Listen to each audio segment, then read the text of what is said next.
1 minute. Someone's keying their microphone. Okay, stand by for systems. Okay, Steve. Okay, you got that. Someone is keying their mic. Let's get off the test trackers. Let's put in another 30 seconds. Nice and well. Roger. And 008, hold us heading. Two cameras are on. Winds are okay, Steve. Westerly at about 10 knots. Coming on. I'm indicating 004. How does that look? Looks good, Steve, and all systems are okay here. The winds are westerly at 10 knots. Okay. This is NASA 1 calling 10 seconds now. 10 seconds, roger. 0, 5, 4, 3, 2, 1. You looks good at NASA 1. Roger. BCS arm switch is on. Okay, Victor. Landing rocket arm switch is on. Here comes the throttle. Cover breakers in. We have separation. Inboard and outboard are on. We're coming forward with the side stick. Looks good. Roger. I've got a blowout. Vapor 3. Major pitch to 0. Engines out. I can't hold altitude. Correction. Alpha 4 is off. Flight is emergency. Flight call. I can't hold it. She's breaking up. She's breaking.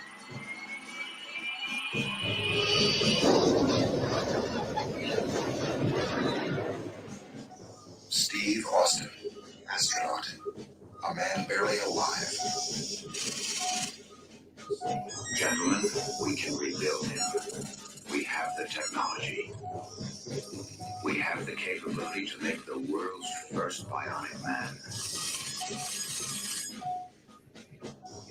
Steve Austin will be that man. Better than he was before. Better, stronger, faster.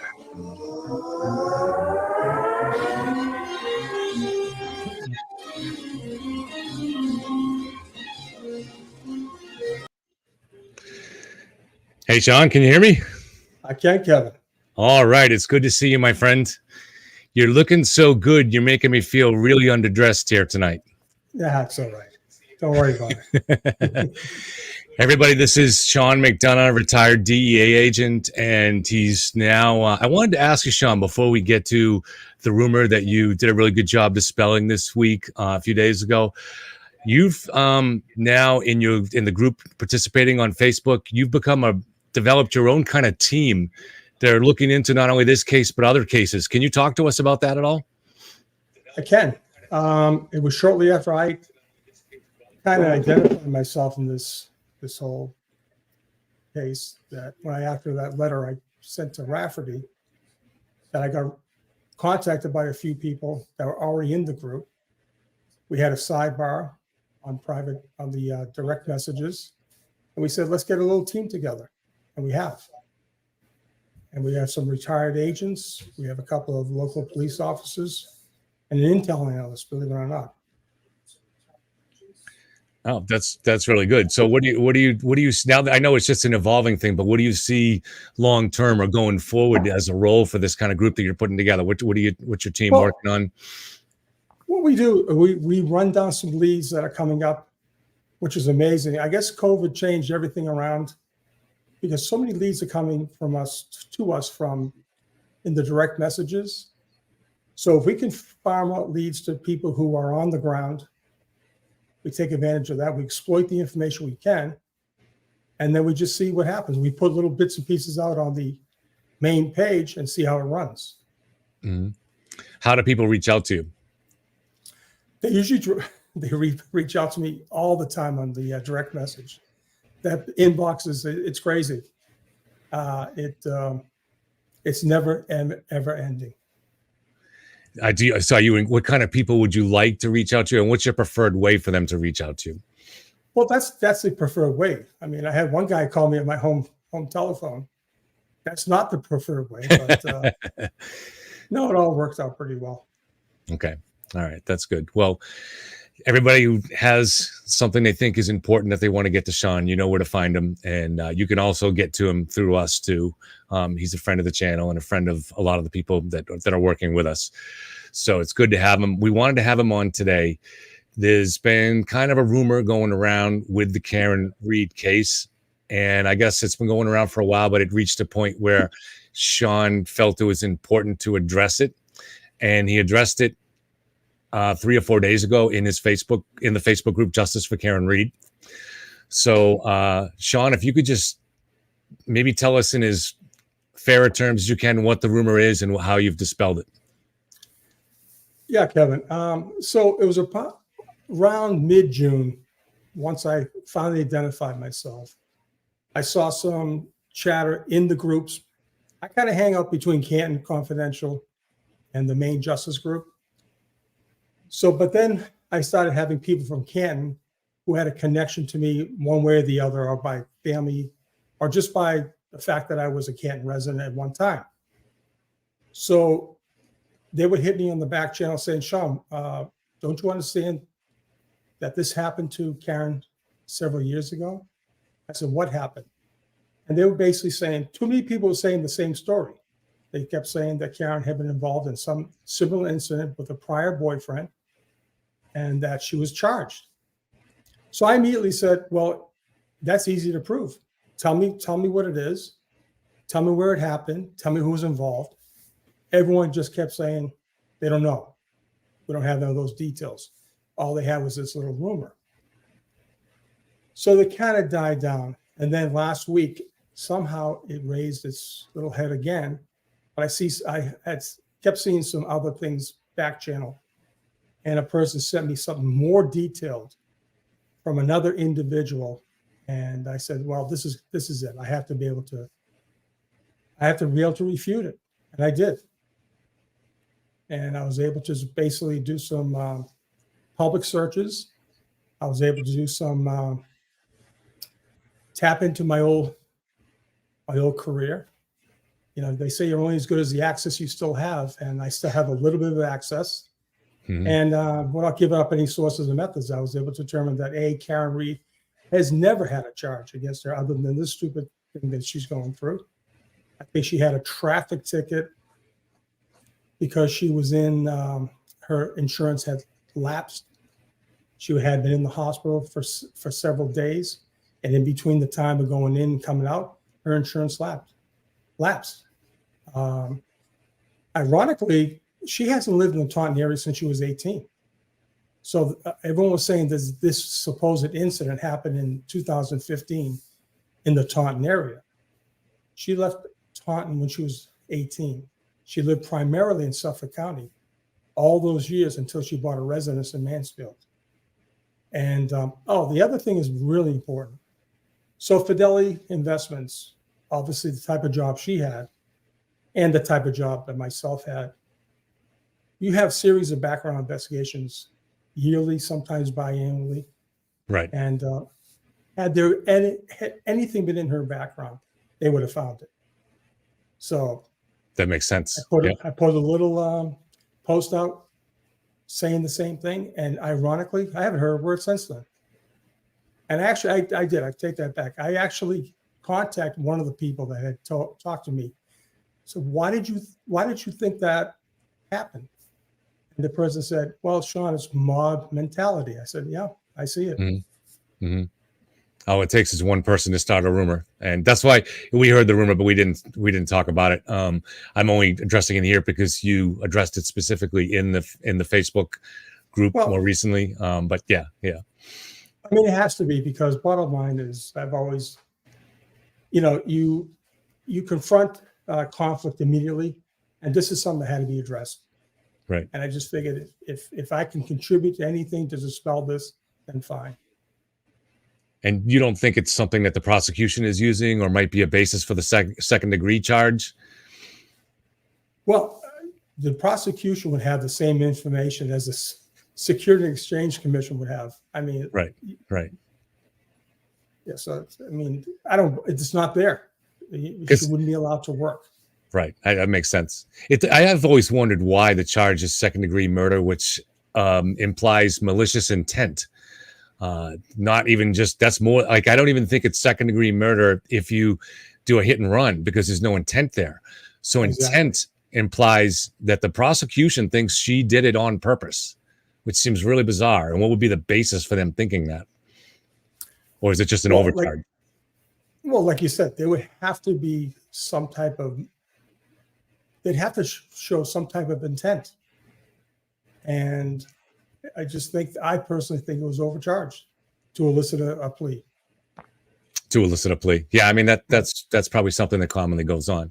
That's what I kind of figured too. But this, you know, and as you were hearing this rumor weeks ago, I was like, to me, it's kind of like all the other stuff. If it's not documented, I don't really like to talk about it. So whether it's Higgins supposedly stuff related material, or even frankly, I wasn't comfortable talking about the federal stuff until two things. When Turtle Boy talked to Lucky, that seemed it seemed almost impossible to think that Lucky would make up or imagine being visited by FBI agents. So that seemed a really solid confirmation that the FBI was involved in the case. And then also when the document came out last week that showed that there was a subpoena was delivered by FBI agents on the college campus of Bridgewater State University to, I was never comfortable saying the name Colin Albert on this channel, because as far as I'm concerned, here's a guy that's not charged in anything. He's a young guy.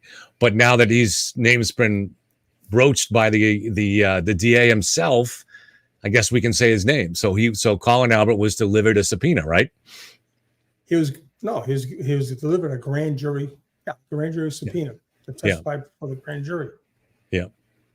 But Kevin, this is what I don't understand. I mean, the state's theory, their case says John never went to that house. Right? Yeah. Why is it so important that the whole world says that Colin wasn't there? I mean, think about it. You could have Charlie Manson there. You could have Hannibal Lecter there. It doesn't matter. If John's not in that house, why go overboard to protect this kid? There's something not there. It does not fit. Yeah, that to me is the whole case has never made sense to me on either angle. And that's, people get frustrated with me for being on the fence, but there's just too many things on both sides that are too unlikely. So now, no matter what the truth is here, something very unlikely did happen. So for instance, a conspiracy is extremely unlikely involving this many people, involving police planting evidence or looking the other way while evidence is planted. But, there's other aspects of the case that don't make sense either on the other side. The prosecution has never created any kind of a plausible theory as to what happened that day, of how those wounds were delivered. So, well, just to backtrack to Colin again, his reputation has been an issue. I mean, you see the videos he has. There's been reports that he's had rifts with John in the past. John was with Brian Albert and Brian Higgins for most of the night. There apparently wasn't any problems then. And I think the stretch to have Colin not there at that time is to eliminate any potential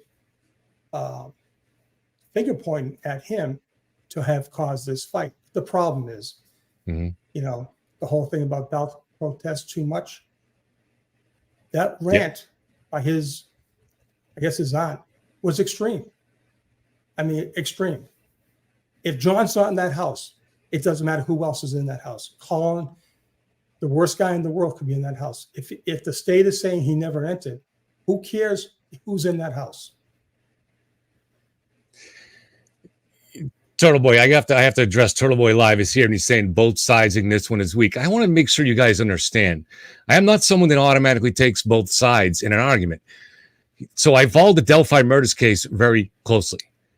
And when Richard Allen was arrested and I looked at the evidence, I'm not on both sides. Richard Allen killed the Delphi girls, okay? Brian Kohlberger, when I saw the evidence very quickly, Brian Kohlberger is responsible for the murders in Idaho. I'm not playing both sides of him because it's some kind of reflex to always play both sides of him. I'm playing both sides because the evidence in this case demands it. It demands it, all right? There is a lot of evidence here to say, yes, there's something crazy that's going on, and that's the truth. But there's an awful lot of evidence that points at the fact that Karen might have done this, including the timeline and a lot of other things. So it's not both sidesism. Get it straight. Dude, it's not that. I'm not here to try to play somebody's side. Okay? Nobody's trying. When I was contacted to give an evidence, when somebody tried to contact me to say that Karen's lawyers wanted to reach out to me, I messaged them. And I said, that's fine. I'm willing to touch base with you, but I'm going to be objective. Now, some people here don't like that. They want people to be on one side, and that's strength. No, I'm not going to do that. I'm going to be objective. You guys pick up the rocks and throw them with the mob. Light the torch. Do what you got to do. All right. History will judge you for how you cover this shit. All right. I cover this objectively and fairly. And if you guys don't like it, all right, that's how you are. You'll have to live with that in your life. Okay. Sorry, rant over, Sean. Go ahead. I didn't know it was directed at me, so. No, not at all. Because I've talked to you on the phone many times, and I know that Sean cares about getting to the truth, and that's how we do it. And that's all I'm trying to do here. It's not both sidesism. This is a difficult case, and there's a reason that most sensible people that look at this case are saying, this is confusing. You're asking people a big ask when you're asking them to buy into an incredible conspiracy involving state police planting evidence. You better be damn sure you got that stuff right. You're going to turn Jen McCabe into some kind of arch villain like Lex Luthor. Okay, she's a soccer mom. Now, maybe she is guilty of something, but you better get that shit right. History's going to judge you if you don't get it right. And history will judge you. And you'll judge yourself if you have a conscience. But go ahead. Me? Sorry, Sean. I didn't mean to explode on you there. And I know, Sean, I've talked to Sean many times on the phone. Sean cares about the truth. Oh, absolutely. And as you probably know, Kevin, my whole criticism in this whole thing has been the way that the investigation has been conducted. And as we saw with this DA coming out the other day, he's saying the lead investigator was never at the scene. And just real quick on that whole notion, I understand probably that he didn't write that statement that he read for 5 minutes. But I got to tell you, his fact checker probably had as much of a problem with, like I did, trying to figure out when Proctor really came onto that scene. I can't find any document written that says on such and such a date, more importantly, at such and such a time, I came on the scene. Mm-hmm. No one knows how that phone went from allegedly behind John's back into the hands of the state police. Mm-hmm. It just says, oh, I received it. Where, right. When, what time? Where, when, what time? Right. And I saw that thing the other night with the Truth and Transparency. What an incredible piece of, I mean, I have to say this is art. This is incredible. The 486 steps, that's amazing. Yeah. Yeah. I don't think it was Coco. So yeah. Yeah. And the DA's press conference was just so strange because it doesn't make sense. The idea that Proctor wasn't there at all that day. So why is he in charge of the investigation? It doesn't make any sense. So I understand there were issues. This is what I'm hearing lately. This is the type of stuff my team does. We hear things. There was a problem trying to even get the state police to even come out. There was a discussion over, was he alive? Was he not alive? If he's alive, we're not coming out. I mean, this thing was ruined from Jump Street. And it shows. Those reports are horrible. They are. Not so much on the Canton police side. I got to give them a little pass on this. That state, look at the difference between Proctor in this case and the Proctor in the Brian Walsh case. Night and day. This particular case, it's horrendous, the reporting. One moment he's interviewing Jen McCabe. I mean, a good interview should take at least a half hour, 45 minutes. He starts his interview at 11:30, but he's at the hospital 20 minutes away at 12:15 or 12 o'clock. Then he comes back to see Matt McCabe at 12:30. It can't happen that way. Yeah. And why would Jen McCabe be the first one? Kevin, if someone died outside your lawn, would you expect that you would be the first guy to be interviewed? Yeah. I mean, that's a lot. I mean, I would. I'm a cop. I'm going to interview the first guy. I'm going to interview the owner. It makes no sense. Yeah, there's so many things that don't make sense in the case on one side or the other. And I've just recently read through. Why is everyone taking their eyeball off where it should have been? That's the question people should be asking. I keep saying, don't listen to this. Put your eyeballs back on 34 Fairview. But that's like, whoa, that's the forbidden fruit. You can't touch that. But see, that's the thing too, is sometimes there are different reasons for things. So for instance, like back in for example, with the Warren Commission, clearly it came out that the CIA was trying to hide shit. But that doesn't mean that they were involved in the assassination of JFK. What it turned out they were trying to hide was the fact that they were trying to assassinate Fidel Castro, and they didn't want that out. So sometimes somebody's hiding something that's different than what we think they're hiding. Who was one of the biggest voice people on the Warren Committee? Dulles, the former head of the CIA. Yeah. I mean, come on. But he's hiding other stuff. Is my point is that so that's why these cases can get complicated. I mean, there does seem to be no question that the police were reluctant to go into that house. Now, is that because they just were reluctant to go into a cop's house? Is that because the word came down, don't go into that house? I don't really know.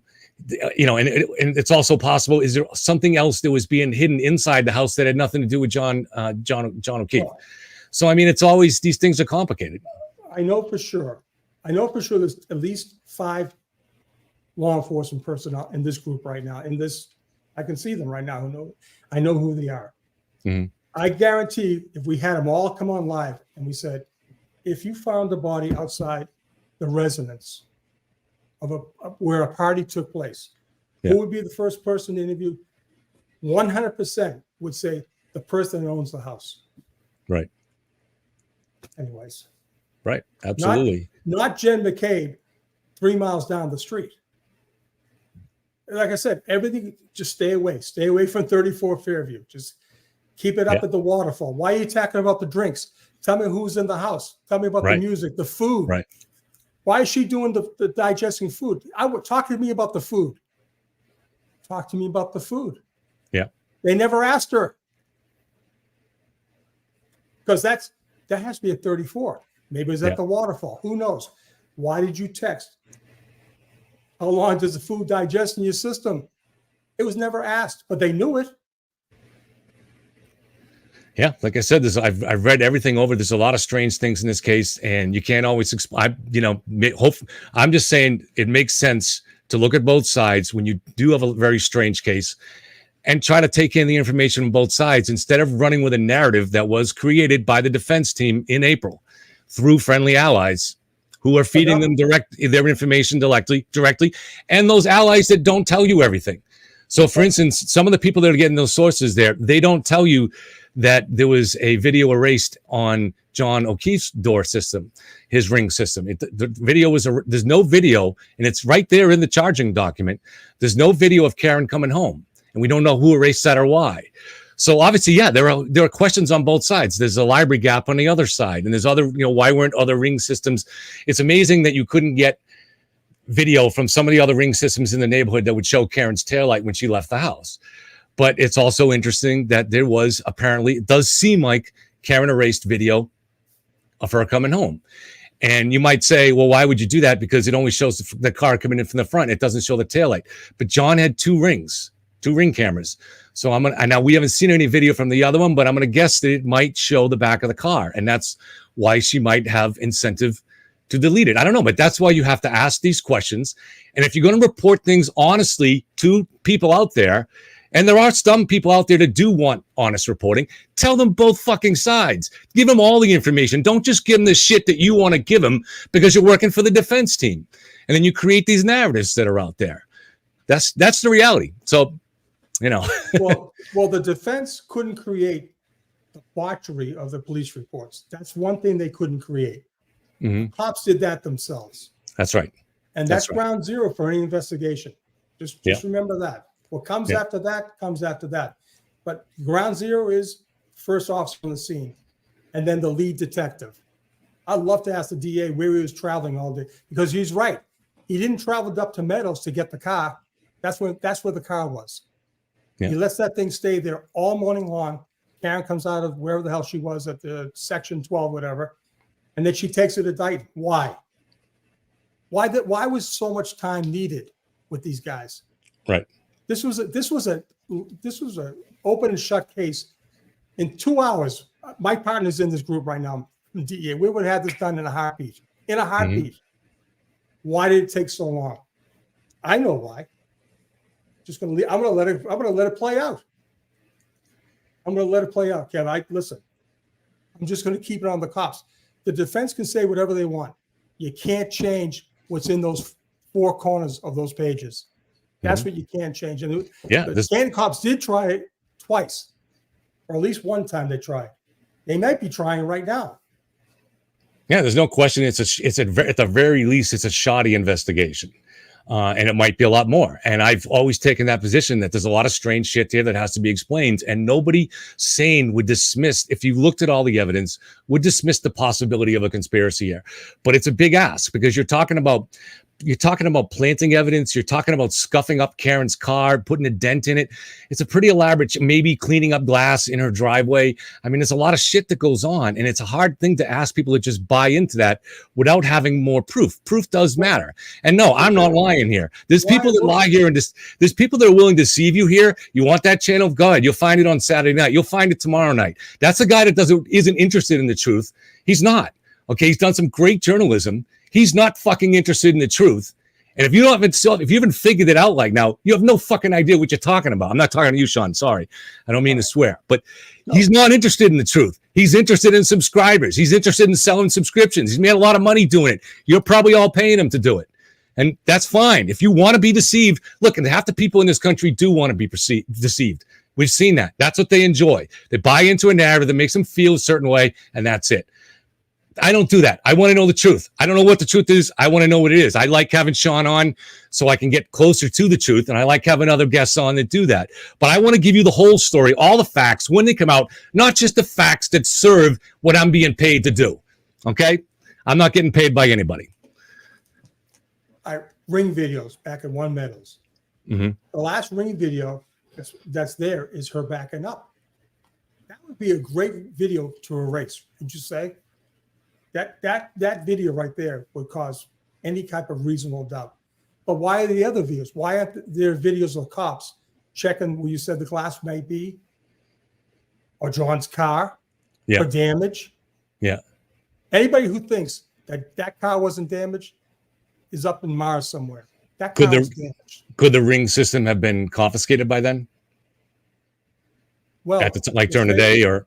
Well, the cops have to come, right? Yeah. They're still they're in the back of the yard, right, where the cars are at. Yeah. Right. So there's going to be video. Let's say it. There's going to be video. Well, where's that video? Right. Where's the video when Jen and Karen and Kerry? I mean, think about this, Kevin. I mean, this is crazy. Jen leaves her house at 5:08. I mean, I know we're hashing this, but more stuff comes out. Yeah. So she goes out 5:08. The plan is to meet Jen across town. Yeah. Right. And Kerry's there. Why not go to Fairview right there? It's less than half a mile away. Why not go to Fairview? What do? Take 2 cars from Jen's house, drive all the way back to John's house. Yeah. Then they get in the car with Kerry, and then they go all the way back to Fairview. Yeah. What the hell is that all about? But here's the thing. That video is gone too. Where's that video? Karen had no chance to erase that video. Mm-hmm. She's with these people. So I think the wrong video, I think the wrong video was erased. Thank God for that video. It has her backing up. So you think the police erased the ring video? I don't know who had access to that video, but it makes no sense that, okay, so before she comes home, there's no video. The real savior in this case, there's many ones of her backing in and hitting John's car. Yeah. That's the video that should have been erased. Right. Right. Because that brings reasonable doubt right there. Okay. Yeah. Right. And then the other videos are gone now. Yeah. Because if they existed, we'd see them. I mean, I think it's an interesting point, Sean. One thing I would say is, again, you're getting more and more. That's not from the defense, though. But that's not from the defense. This is what's on the paper. This is on the 4 corners of the paper. Now, defense can, like you said, put out what they want. They have all the cookie jar. They know what's in the cookie jar. I don't. I would love to see what's in there. Turtle, Kevin knows the case and every aspect of the case, and Kevin's trying to give you both sides. Turtle's being paid to give you one fucking side. And if you guys haven't figured that out by now, I can't help you. I can't help you. It's a used car salesman. I'm going to put you in this car. And that's what it is. I'm going to give you the truth, even if it costs me all my subscribers. I don't care. I'm going to try to give you the truth. And that's it. And I've read all the documents, including the other half of the documents that Turtle Boy sent us. Read the full documents instead of the ones that were meant to trick us. You know, I'm trying to give you the truth. And I don't know what the truth is. Maybe there may be a conspiracy here, but I want you to have the truth. Someone doesn't want you to have the truth. He wants you to have a rally. He wants to have a bullhorn. That's what he wants to do. It's about him. It's about him. If you haven't figured that out, then God help you. You're just not going to figure it out. Sorry, Sean. I didn't realize that the chat was going to get hijacked by people standing there screaming and calling me a liar and this and that. So, anyways, but I apologize, Sean. You're making great points as always. And no, I'm just like I said, my whole thing is this. I would love to see what's in all those documents. Give me 2 hours. That's all I want. 2 hours. Yeah. I can't. That's fine. I get it. But I get the documents. Yeah. And I read and read. I keep seeing more things come out. It hits you. That's not coming from the defense. That's coming from the state. The state is going to have to justify those documents. Mm-hmm. Anyway. Absolutely. Sean, are there any other interesting cases you've been working on? I'm going to bring on Erin too and see if she wants to. We can move on from Karen and talk about some. Hi, Erin. Erin, you. We were. Do I have to unmute her? Oh, she's muted. Are you there, Erin? I still can't hear you, honey. Okay, well, while she tries to figure it out, we'll just keep talking, Sean. So, what are you? Any new cases that you're working on that you're interested in? The cases? I mean, I've talked to you about this, and I talked to that person today, and I know he talked to Erin today. I think that's great. Yeah. I've made some inroads with him, but I think listen, from my perspective, I think he has something. He just has to bear it down. I know he's watching. I had about another hour conversation with him. Is Erin back? There she is. Oh, hi, Erin. Hi. Yeah, gotcha, Erin. Hey. Hi, Sean. Hey. Hi, Erin. Hi. Kevin, you're scaring me. Sorry. Like, real bad. I apologize. He scared me. I thought I said something wrong. You never like to take on a bartender. It's not going to go well. Why don't we invite Turtle on? There's no point. We don't want to get any more shouting matches and people calling people liars and shit like that. And frankly, we want to feed people the truth. We're not interested in creating rallies and bullhorns and shit like that. That's about him. That's not about the truth anymore. It's about him. And if the truth came out, he wouldn't want it because if it didn't serve his cause.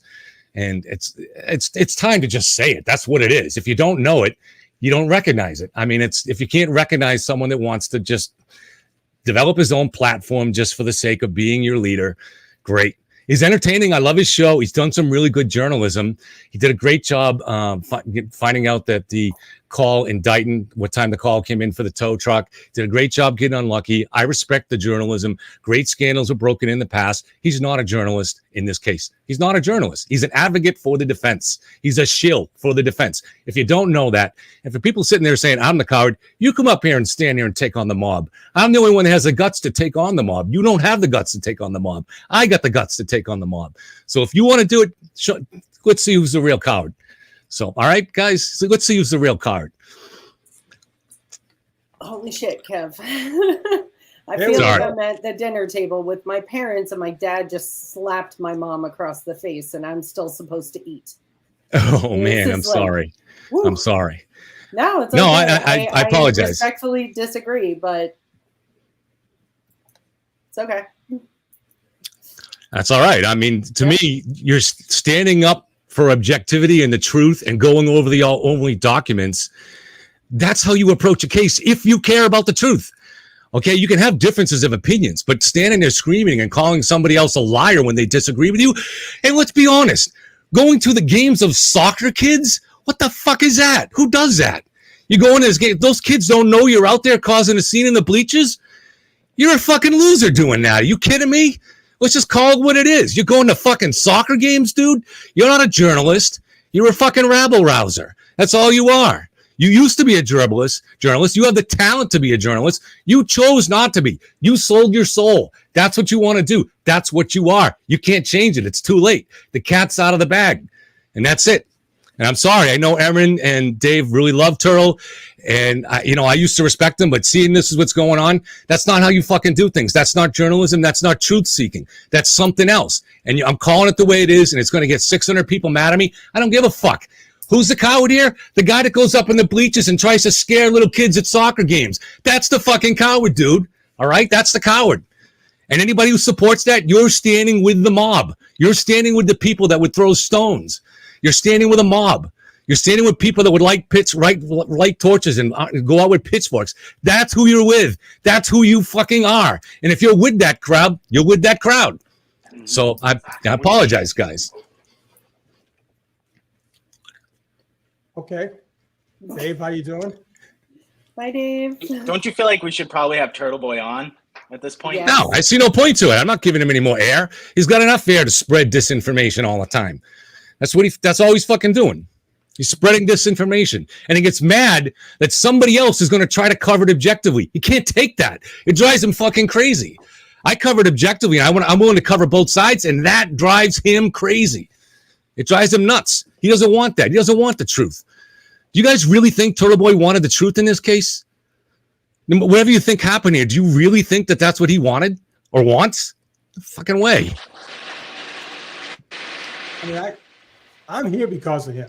I saw his initial shows. That's why I'm here. I think it's taken a direction now.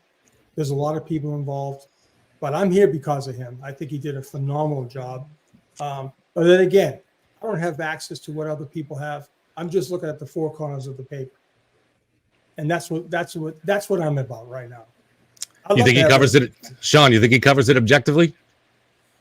Well, like I said, you said he's not a journalist, all right? I think he covers the way that his brand dictates, and he's effective to some degree. Now, he's effective. Yeah. Personally, I don't agree going to a residence of a cop because I don't think any cop would agree with that. I do, Sean. Yeah, I do. I mean, I have to disagree with you. I love you to death, Sean, but why should I care if these people are comfortable or not? That's just my question. That's all. I mean, again, I love you, Sean. Attack the cop at the barracks, but don't attack his wife and children at his house. I mean, I'm going to tell you, I was a cop for 35 years. I wouldn't like anyone outside my door. Now, come at me, fine.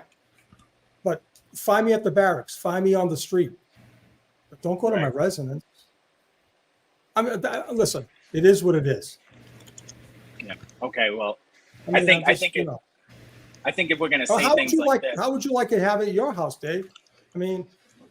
See, you got people in the comments saying, screw his children. This is what's been created.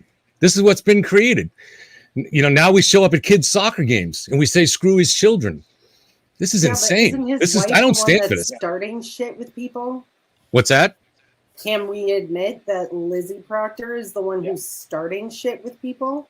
So does that make right when other people do it? I mean, I don't get it. I think she's given as good as she's getting at this point. Right. I mean, do you agree don't you agree with going to soccer? You agree with going to soccer games? You guys agree with going to girls' soccer games to harass parents in the stands? Kevin, I almost got arrested in Florida for chasing down a 90-year-old pedophile. What you were trying to get to? Dave, it's completely different. What you were trying to do is get to the truth. Turtle Boy was not trying to get a truth. He was trying to make a scene for his video. Well, he wasn't asking questions to anybody. He was just trying to make a scene, try to get views. That's it. You were down there by yourself, not with a camera, trying to find out. You were trying to get to a monster. That's totally different. It doesn't even relate. All right. Well, I think, in my opinion, it's probably time to stop, Kev. I think you need to relax a little bit and take some time off, a night off, sit a couple plays out, and relax. Yeah, that's what I think you should do. I'm relaxed. Dude, I'm relaxed. I feel better than I've ever felt now because now I let it out there. I'm after the truth. I'm not standing with the people that want to throw rocks. I'm not standing with the people that want to go to soccer games and harass kids. I don't fucking do that. I'm not standing with that. Well, I got to vehemently disagree with that. We've talked about this before. I know, okay, but, You know, I mean, don't you think if it was your dad who was killed and these scumbags covered it up, that they would never have a moment and they would need a guy like this? Who's going to do it? Somebody from the Boston Globe going to do it? From the Boston Herald going to do it? No one's going to do it.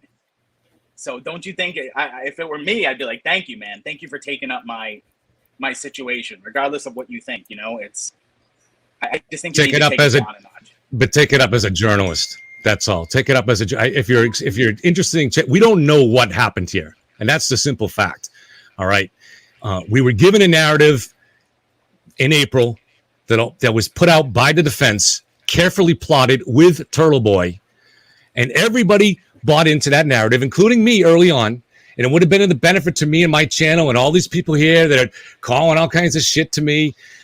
It would have been a benefit to me to not have brought all that on. But I just follow the truth, and that's it. I follow the evidence, and I don't know what the truth is that happened here, but I know there's some shady shit going on, and we're being fed a load of bull. And if I can recognize it, I'm a city guy. I grew up. I know what shit is. So if somebody's going to fucking try to sell you something, you want to buy it, go ahead.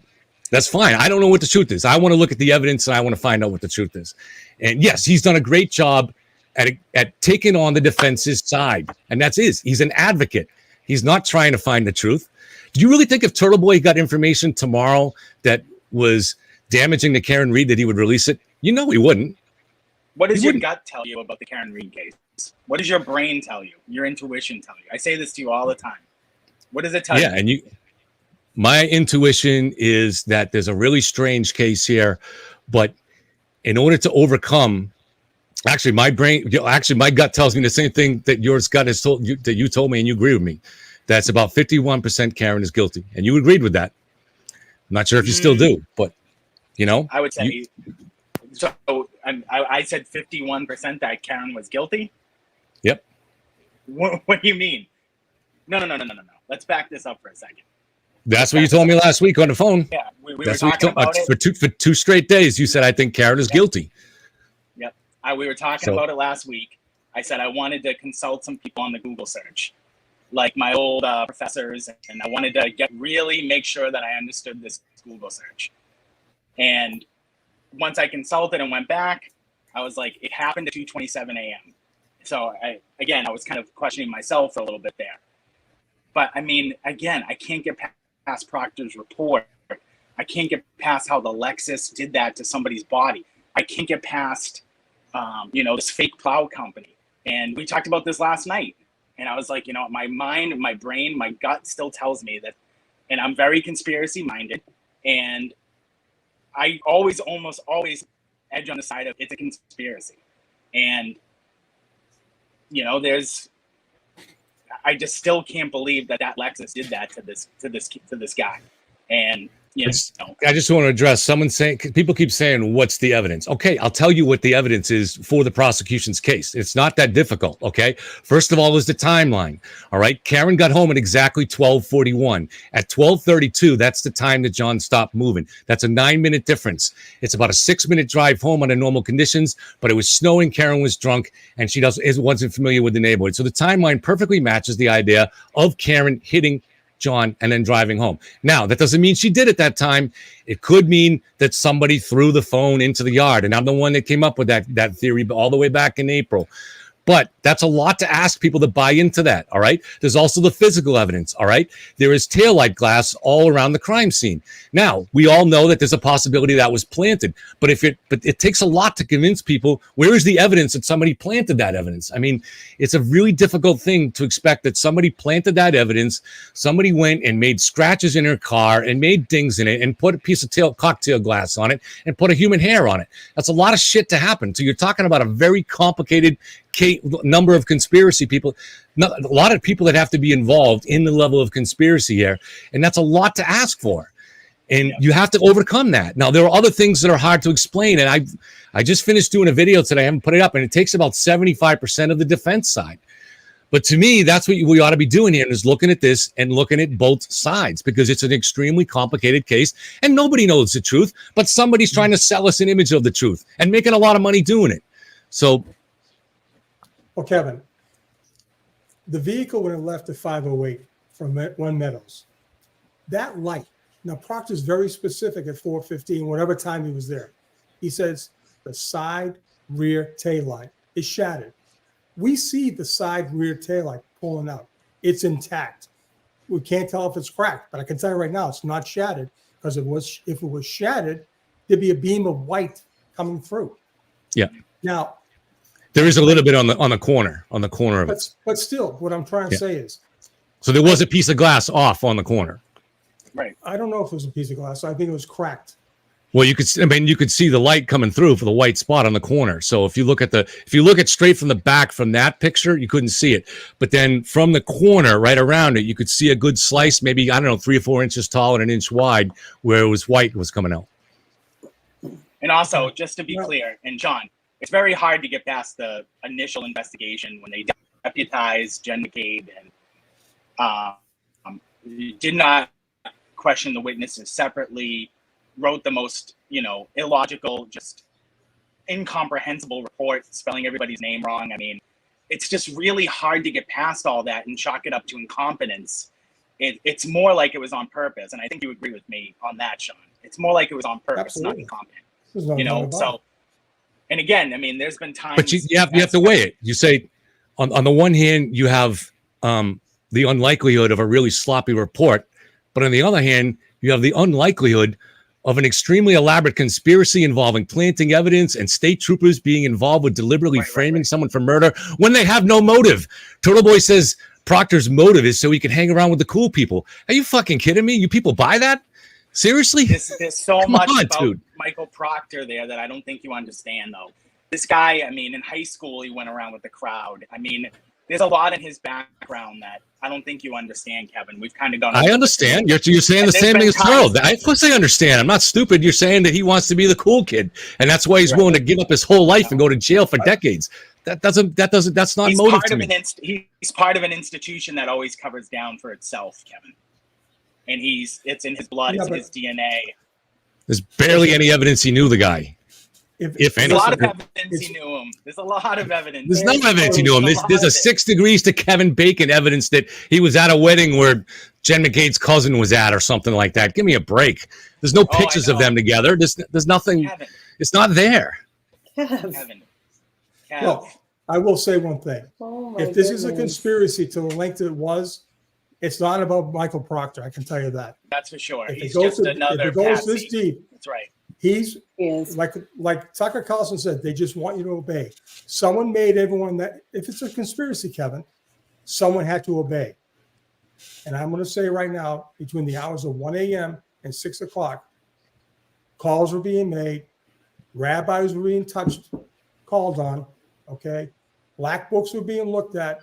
Someone had to make everyone in the chain obey. If it's that much of a conspiracy, it has nothing to do with Michael Proctor. This case has nothing to do with the botched investigation.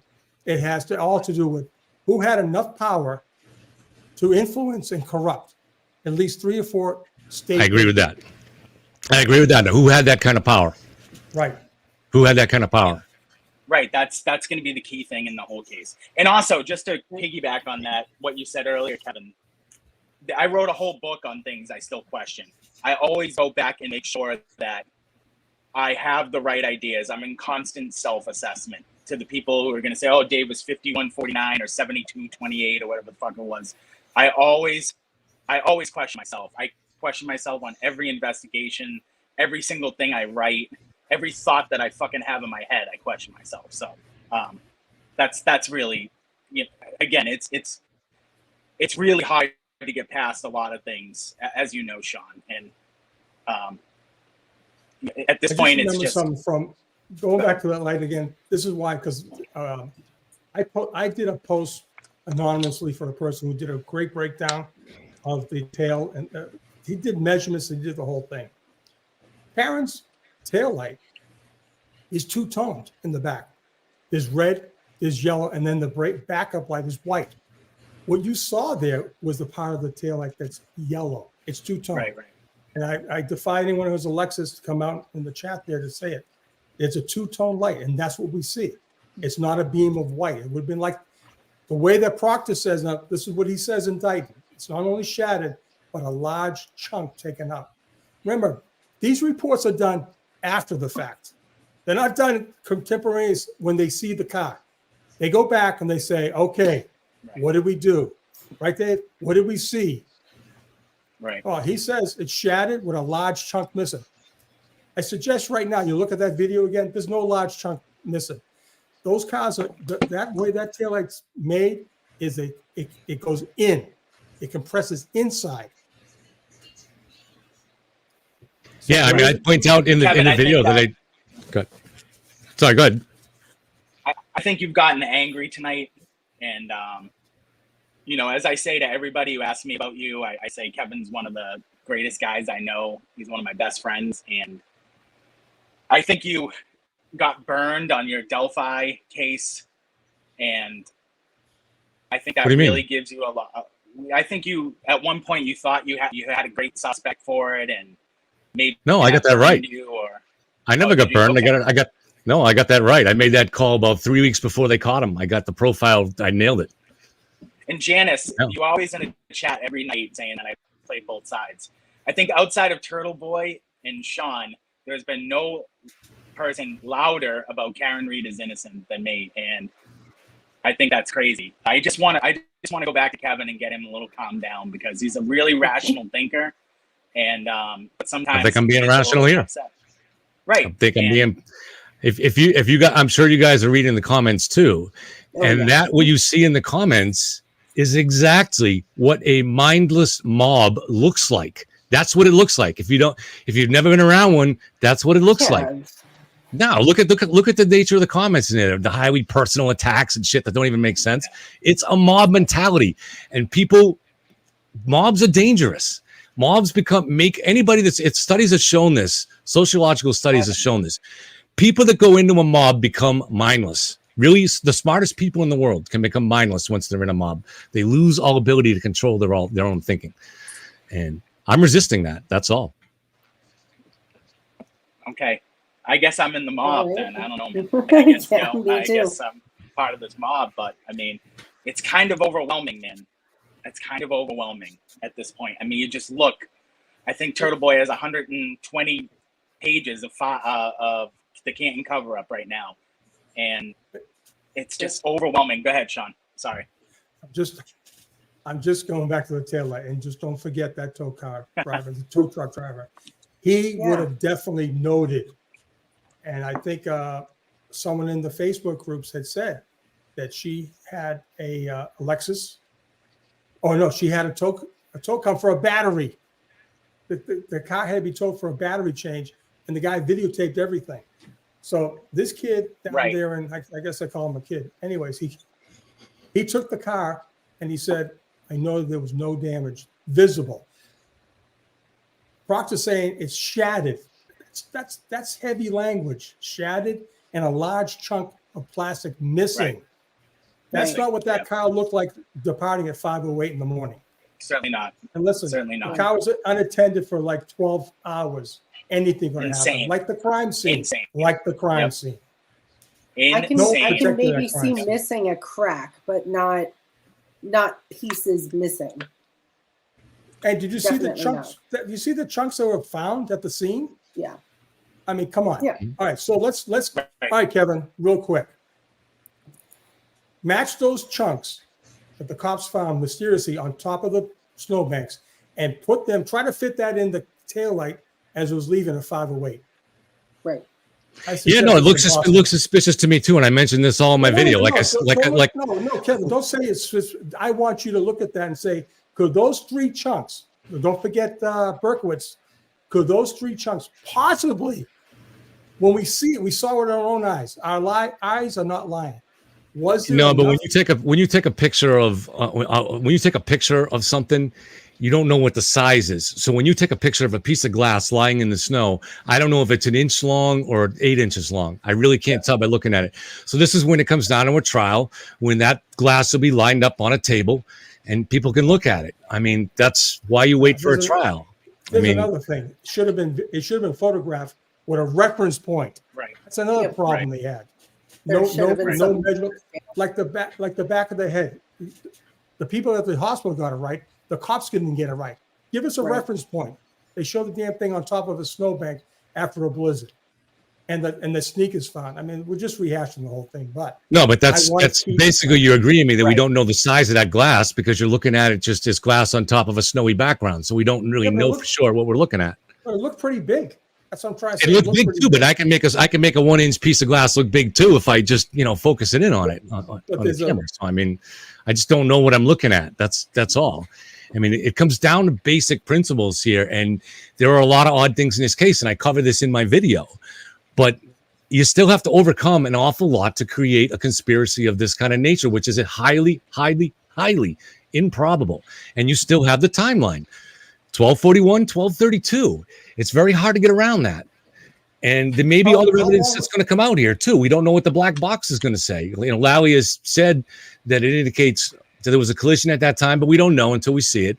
And I don't trust Lally either. I mean, so I've gone over that many times on this channel. I don't like the way he gave that explanation for why the health app data was off by comparing it to the fact that the phone moved after John was pronounced dead at the hospital. That was insane. I don't like that Lally, when the defense talked about the gap in the library video, and Lally basically just said, oh, well, we got the same gap too. What can I say? I don't like that shit. So I don't trust the system. So I am glad that people are protesting it. I don't trust the DA. I don't trust the police down there. But to just go dive off the deep end without, in a case like this, when you don't have conclusive evidence, and give up the idea of looking at both sides, that's the very height of irrational behavior to me. And I'm not going to do it. The evidence isn't strong enough. Can Go ahead, I Erin. ask you a serious question? Sure. Apart from Turtle Boy, where the hell else are you going to get any information about this case whatsoever? Exactly. That's the main point. one is that putting any the of this Boston Globe isn't information gonna give out it to you. there. Exactly. You had me look it up. If he didn't do that, nobody would know anything about this. You know what I mean? You know why that's important? Yeah. Go ahead. That's all. That's all. Oh, I put out a video in April saying exactly the same thing. So I agree with that. But I think the other half of the story has to be told. The defense put together a case, found a friendly media source, fed him their information, and basically used them. And he agreed to that because it benefited him. And he had a deal with them. But that's not journalism, and that's not, we should be careful. We should be questioning that stuff. Listen, you should be questioning the narrative that the Globe gives you, but you should also be questioning the narrative that someone who is clearly an ally of the defense and not someone that's even aiming to be objective here is giving you that information. You're getting one side. And you should understand that that's dangerous if you're only getting your information from one side. It's like getting all your information from MSNBC. It's crazy. You're going to end up with a distorted view of the world, and that's what's happened here. There's been a lot of cases broken by Aiden, and I trust him, man. I give him credit for that. I love you too, Kev. I do too. You know? Yeah, we both love you very much, Kev. But go ahead. Has Turtle Boy talked about the missing ring video on John O'Keefe's phone? Has he talked about that at all? You guys listen to every minute of your show. Has he talked about that at all? I know you say I listen every minute of every show, like almost like you're talking down to me. Like, what else should I? No, I don't know. I'm sorry. I just meant that I missed. Reading, like I've missed some. I've listened to a lot of his shows too. I missed that. That's all I'm saying. So I apologize. I didn't mean it that way. I just mean, has he talked about that? I don't remember. Potentially, I believe that he has actually. I believe he's actually talked about how the defense may have been a hold of his phone and how they can delete the ring camera footage from the phone. And I also believe that the defense has put in, and I said the defense had his phone. I meant to say prosecution has his phone, and I believe they could have deleted it from there. Yeah. But I think we're just going round and round, and it's irrelevant at this point. I think you should just relax a little bit but if I remember right, just to answer your question, I believe he's put out a couple of times that the defense has filed a few motions to get that ring camera footage. So yeah. All right, thank you. And again, I'm going completely off memory. I'm going off his comments from tonight. Actually, the defense submitted 4 separate motions asking about. Yeah, I know, asking for that ring camera footage, and they still don't have it. I mean, For Christ's sake, they've been asking for the original fucking death certificate since day one, and they still don't have that. Where is this information? Where is all of this? Like, I get that you're frustrated. I get that this is a lot, seeing all this information only come from one source, but he's the only person putting this information out there. Because the defense used them. Where them. the fuck else are we supposed because to the defense used them. The prosecution can't play it that way, the prosecution. So that's why you just have to be a little bit objective about it. And I think if Turtle Boy was objective, he would take that information, use it, but try to stand back and say, let's question this a little bit. Let's give you all the information. And he hasn't wanted to do that. And he doesn't want to do that. And I think he's going to be damaged in the long run because of it. I mean, yeah, you're entitled to your opinion, just like everybody else's, but we're all in this seeing the same information come out there. We're all seeing the same stuff coming from one or two sources, usually just one, because Turtle Boy's the only one putting anything out there. So we're all being as objective as we possibly can. It's not, you can't by and large say that everybody who's listening to Turtle Boy, who's reading his articles, is a mob. I showed up at that protest because I wanted to, and because I thought that I was supposed to be there, and because I thought it was the right thing to do. I didn't do it because Turtle Boy told me to.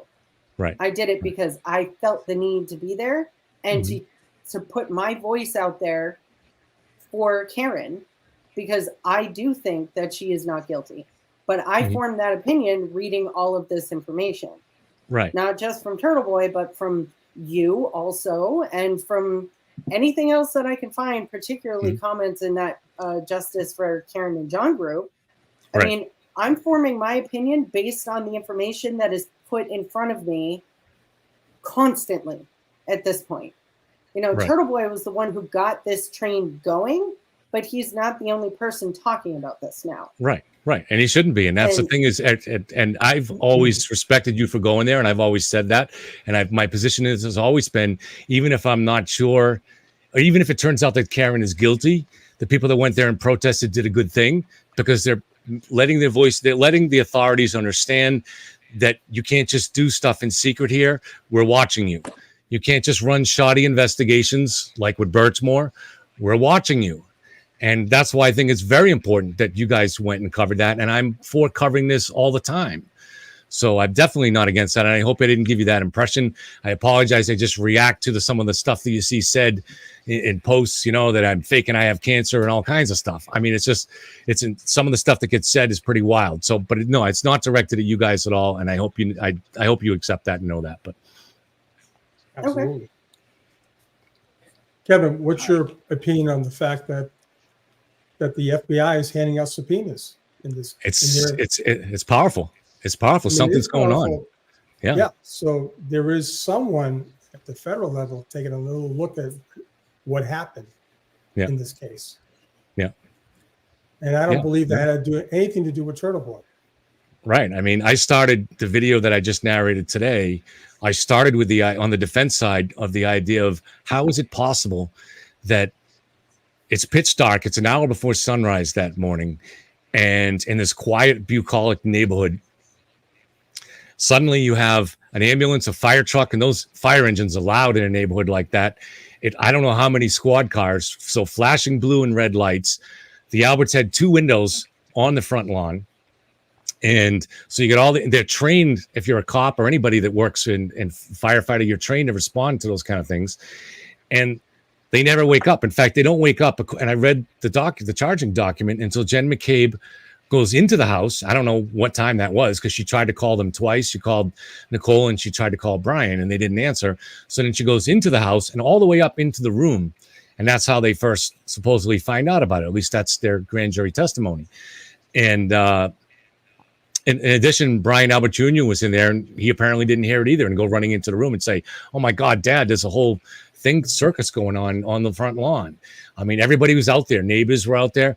So I started my case talking about there's this weirdness there, and then you go on to the FBI, and you go on to the fact that that the deputy chief lives across the street and he doesn't come out, or as Sean, as we talked about, it seems to be confirmed that that John O'Keefe had called the Canton police to dime on a drug dealer, which may not have been connected to them, but it's a strange thing that he calls the police, and then not long later he ends up violently killed. So there's a lot of things to look at here. There's no question, including all the great things you guys just mentioned. But Kevin, what is in that 9/11 call that they desperately do not want to release? I don't know. There's something in that call, that they don't want to release. Every police agency is releasing 9/11 calls. This has been 18 and a half months, 19 months now. We can't get the 9/11 call. That's strange. That's not the defense. Back to the cops. I don't want to say they're hiding anything, but what is the problem? Let us hear the 9/11 call. Yeah, you don't know what I mean, sometimes you're hiding incompetence or something else that has nothing to do with. Well, it should be simple. Jimmy Cave says we need help. Right. Why does it take 3.5 minutes to get help? What was said on the phone? Right. We should also be able to get John's call to dime out the drug dealer, at least some transcript or some version, even if they have to black out the names that he's reporting. I'm sure all those detectives will be questioned somehow. Mm-hmm. But then again, it's the 9/11 call. It's this case. It's the first bell that was rung in this case. Mm-hmm. Apparently, and we can't get that. Okay, you guys. Anyone have any? I mean, that's my big question. Yeah, tonight. I think it's a great question and a big one, and there's a lot of questions, and I appreciate everything you said, Sean. There's no answers. Right on. There's no answers. There's no answers. That's the thing. These are softball questions. Yeah. These are softball. Right. What's in that call? I want to know what's in that call. I want to know what was in that house. I can't do it now. Right. We'd like to know we'd like to get an objective opinion on the autopsy of whether or not I wish we could see what those wounds are on the arm, among other things on the autopsy. But unfortunately, there's no way to go back and get that. They could. I don't know what would be there, but. Well, they could. Dog saliva. What's that, Erin? I said dog saliva. Oh. I mean, the tissue is no longer available. Yeah. That means that the defense would have to petition the court to exhume the body. Yeah. Right. And redo, if possible. It's 19 months now. I'm not sure how it goes, but maybe there's something there. Well, That's I mean, another they've already possibility. traumatized everyone everyone involved with those kids, with his niece and nephew. They've already traumatized those kids enough. So why not at this point? If it'll get to the truth, why not? That's not the defense fault that they didn't take enough samples to be preserved. I can't see the judge not allowing it. Yeah, that wouldn't make sense at all. That would be definitely a big red flag on the side of the cover up, and it would make her look absolutely horrible. So I don't see her saying no. Absolutely, I think they should. And even in the Murdoch case, there's pending cases, but they exhumed the body in the Murdoch case. I think it was the maid or someone in that whole thing. Yeah, it was the housekeeper. Right. Yep, the one who died from falling down the stairs. Right. Yes. Right. Yeah. So that was. I mean, if I was the defense, I'd be fighting for that. Absolutely. I think the 15th will be very interesting. I just have this feeling it's going to be very interesting. Oh, I think a lot of things that, What's the fifth? What is the motion here? I think it's just a minor hearing on the 15th, right? Originally, right. I'm sure there'll be some kind of smoke after this. God knows, right? After this press release. So when I know you're not a lawyer, Sean, but you might know a little more about this than us. Or actually, no, Erin went to law school. Maybe she'll know more. When is the defense able to start first putting emotions to suppress evidence? I think they have to get through with all the motions to compel and get the discovery handled first. True. Mm-hmm. But that's once they have what they need, then they can go on and submit defensive motions, not offensive motions. Right. Okay. You guys have anything else you want to go over? Not entirely. Yeah. I had questions, but now I'm scared. So, no, I'm good. But Sean, I love that you came. I love that you came. The thing that's really getting to me, that's gotten to me since the beginning of this, is where is all the blood? Where's the blood? Great question. Where is it? I bet I could tell you where it is. And Kev and I, we had this conversation a couple of weeks ago. We got into it pretty badly over a chat. Kevin was saying like, oh, maybe it soaked into the ground, or maybe there wasn't that much blood from this wound, but a head wound. I have children. I know how much they bleed. It's bullshit that there would not be any blood at that scene. I'm sorry. I don't see it. I didn't say there wouldn't be, but my thing is, how do you know there was no blood at the scene? They weren't looking for it. So you saw all, Sean sent me a really good picture this week that showed the area that was melted under the snow where John was lying. And so he's lying in the grass, and say 2-3 liters of blood come out of his head. The head stores 2 liters, maybe a little bit more if the heart was still pumping, maybe a little bit more came out. So say 2 or 3 liters came out into the yard that was on the grass there. There may have been a puddle of blood there, but no one was, I don't know why we think it wasn't there, because they weren't looking for it. They weren't. But Kevin, why do we think it wasn't there? It's only there if the body was there since 12:30. Right. Yeah. That's the way that fits. But why do you think the blood is missing? That's what I don't understand. Because the body wasn't there all night long. The body bled out in the house. But you don't know that. I'm saying, how do you? Why are you saying? I can tell you right now, if you're saying there's 2 liters of blood in the head, right? Yeah. Well, it's not in the ground outside the house, right? Why wasn't it? How do you know that? We weren't there, and nobody's documented it.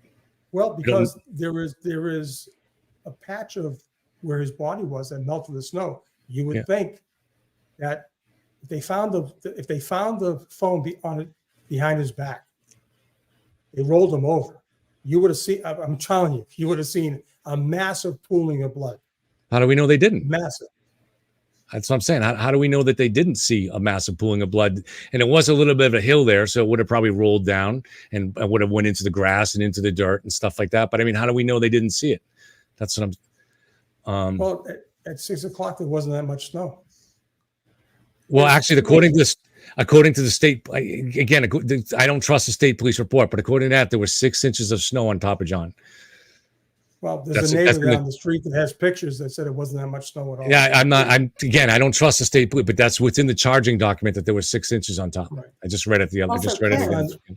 Yeah. I find it hard to believe because sorry. I'm sorry. Erin, I'm sorry. All right. Well, if we're talking about stuff that could have been at the scene or should have been at the scene and wasn't at the scene, what about the vomit? Right. Why was there vomit inside of his pants, but not around the body? So he gets hit by a car, unzips and unbuttons his pants, pukes all over his underwear, buttons them back up, and then lays down on the ground and dies. I don't think so. I'm sorry. I don't really know the condition of the. In fact, that's one of the things. I don't think they've turned over the clothing yet. And this may have to do with. If you look at the report, if you look at the original report, there was vomit all down the front of his shirt and inside of his pants on his boxers. How would that get there? He just got hit by the car, fell backwards, and died of the head wound. One interesting thing by the taillight. One interesting one interesting thing that occurs to me about the blood issue, where this could bear fruit, is if they do get the clothing and they find a lot of blood on the back of the shirt, right? Because if he was lying there, it might have run under the shirt, then that would tell you something. Or if there's no blood on the back of the shirt, that might confirm what you're saying, right? Right. So it'd be, But go they ahead. did find blood. They were looking for blood because they collected 6 droplets of blood. So But I think that was probably what sprayed in the snow, because they thought it was, and so they thought that was from someone else, and that's why they took that blood. They thought it was, at that point, they thought he was in an altercation with somebody, and they thought that was the other guy's blood. And so I think that blood was probably sprayed in the snow nearby. Does that make sense? It was like 6 drops, I think. And mixed with snow. It was snow and blood in those cups. Right. So I think it was probably on top of the snow. And because there will be no reason to take blood in a hit and run case. You have all the blood you need. It's in the body. Well, that's the problem, Kevin. It wasn't a hit and run case at that time. It was a domestic assault. Yeah. Right. It became a hit and They run. weren't later investigating it as a hit and run. Well, I mean, we there's multiple guys at the scene. Who's this? You know, we won't find out until the testimony and exactly what each person thought at what It's point. going to be very simple, Kevin. But Find out what the report was when the body was taken into the emergency room. That will end the Canton part of it.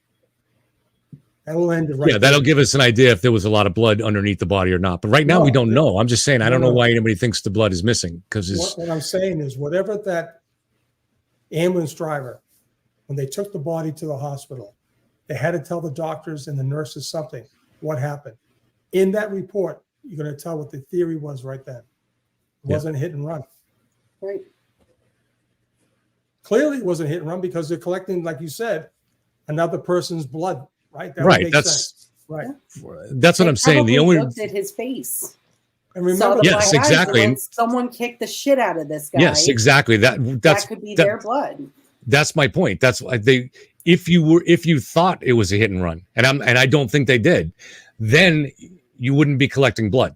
You're looking for car pieces and car tracks and stuff like that, because that's what you're trying to find out. There's no reason to collect the blood. But if you think someone's in a fight, then if you think the blood might belong to the other guy, that's why you collect the blood. We all agree on that, don't we? Or yeah, but okay. But they also know the guy has no shoe on. Gotta be looking for the shoe. They should be. Yep. Has no coat on. And Listen. These guys are coming off working the whole midnight shift. They don't know nothing about the condition of John 6 hours prior. All they know is there's a party at that house. He may or may not been in there, but he has no coat and he has no shoe on. And he's in a blizzard with 13-degree weather. To me, that's a clue. He's in that house. He was in that house. There's no excuse for not going in that house. Absolutely. No, and I a question that I have is that initial Canton cop who was doing his job, who collected that blood in the cups that the neighbor brought the cups. I think that guy had a reason to think that there was an altercation, and I bet he wanted to go in that house, or at least knew that was the right thing to do. And the question is, did somebody stop him? That's what I would like to know. But I actually think that cop did. There's been talk about that cop actually did go in the house. I think he wanted to make it a big crime scene. Mm. And I think he's coming around. Takes just one person. So he did go and knock at the door and go inside and investigate the house. He was going down the road that this should be a crime scene. Yeah. Oh, that's interesting. And yellow tape, the whole 9 yards. And someone told him not to, right? Exactly. So shouldn't that tell you everything you need to know, Kev? About there being if that happened, absolutely. If it happened, but we shouldn't be rushing to judgment. We don't know that. We don't know what that cop's going to say. He hasn't testified. It's not in any witness statements we've seen. There hasn't been a trial yet. I mean that's why I'm on the fence, and that's to me is the only logical place to be, because we don't know. There's too many things that don't add up. So that's the first time I've even heard that a cop went inside the house. It just kind of came out. So and there was two cops in there. There were two cops. Lank and Good were in there. Yeah. Lank eventually went in, but he didn't investigate the house. He just talked from inside the door to Brian. So, so I mean, that's the thing. And Lank was friendly with the Alberts. So I mean, it's but that's what we need. That initial cop that found that blood, he seemed to be someone that probably might have gone through the house if he could have. And that's what we need to know is, did somebody tell him not to? Let me ask you a question, Kevin. If the same cop that collected the blood went in the house, what do you think happened? I have reason to believe that Lank collected that blood. Oh, really? That Lank, yeah. How's that? Yeah. Lank, really? This is just came out. This is just came out. I believe that Lank, because he's the detective, sergeant detective, right? He's going down that road. What stopped him? Well, doesn't he have a friendship, Chris Albert? Isn't he buds with? I don't believe there's much. I don't believe there's much of a friendship there to begin with. What about the? Oh, I can't remember the guy's name. There was a bar fight situation. There was a bar fight situation with Chris Albert, where Chris came out and got Lank to help him out. Yeah, they had been in an altercation. Well, that was Chris. That was Chris. That's what I mean. That wasn't this guy. This wasn't Brian. Right. No. Lank had his own problems with Brian. Lank had his own problems with Brian. That's pretty well documented. Oh yeah. I didn't know that. That'll come out. Yeah, he's going to have to take the stand. That'll come out. Good. So you don't think? So you're saying that you don't think that Lank was compromised, or at least initially? Not initially, no. I think he was going down that road, and someone stopped him. Something had to stop him. The guy's got years on the job. He's a sergeant, for Christ's sake. Right. He's a sergeant of the detectives. Detectives look for clues. He was going down that road, just like the reporter was going down that road. Right.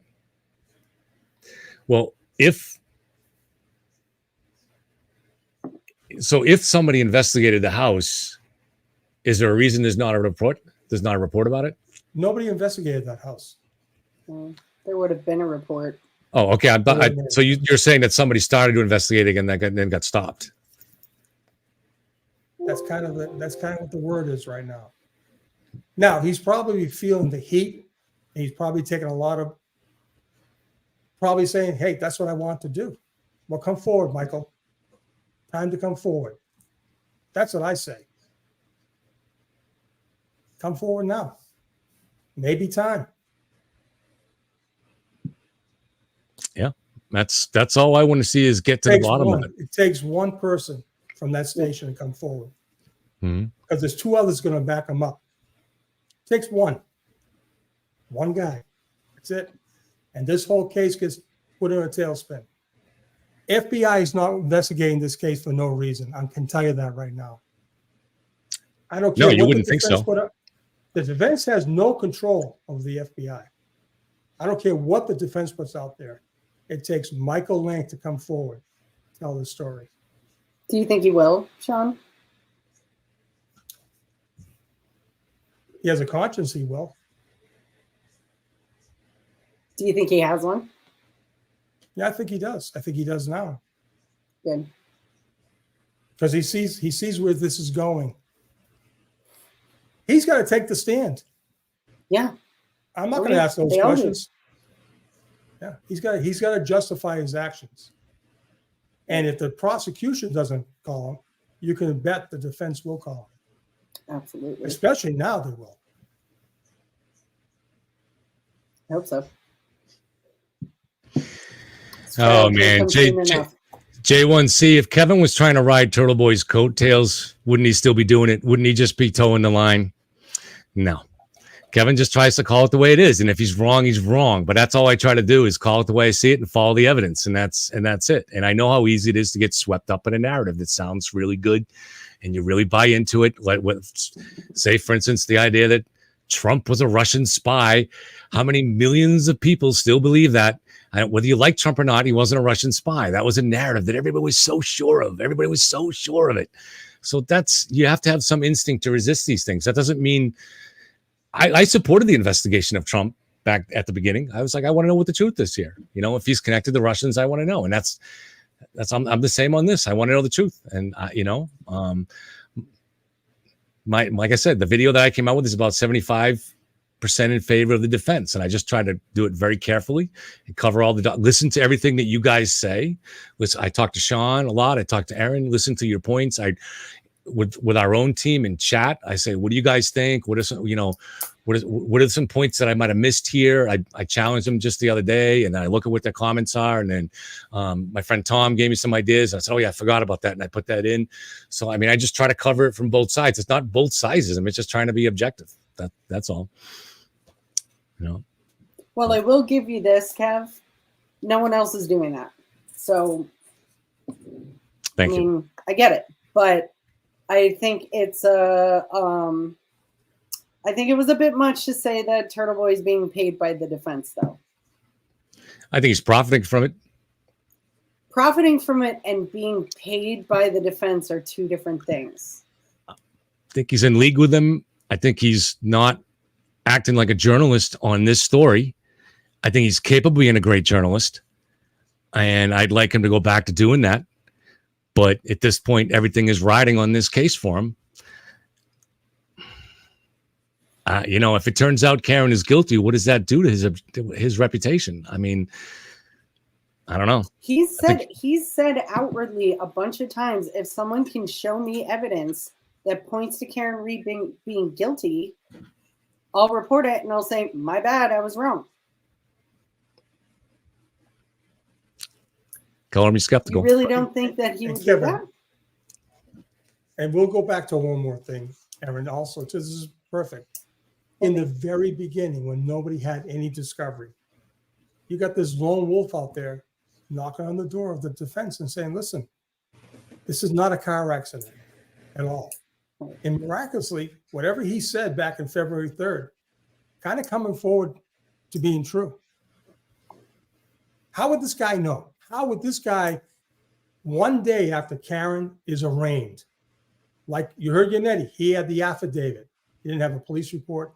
Nothing and else. One day later, this guy comes in and says, hey, listen, this is not an accident. John got beat in that house. He's friends with these guys. Someone in that house told him. He said, the kid started the fight. The kid. Guess who's being protected? The kid. He's not there. He was never there. Oh, he left before.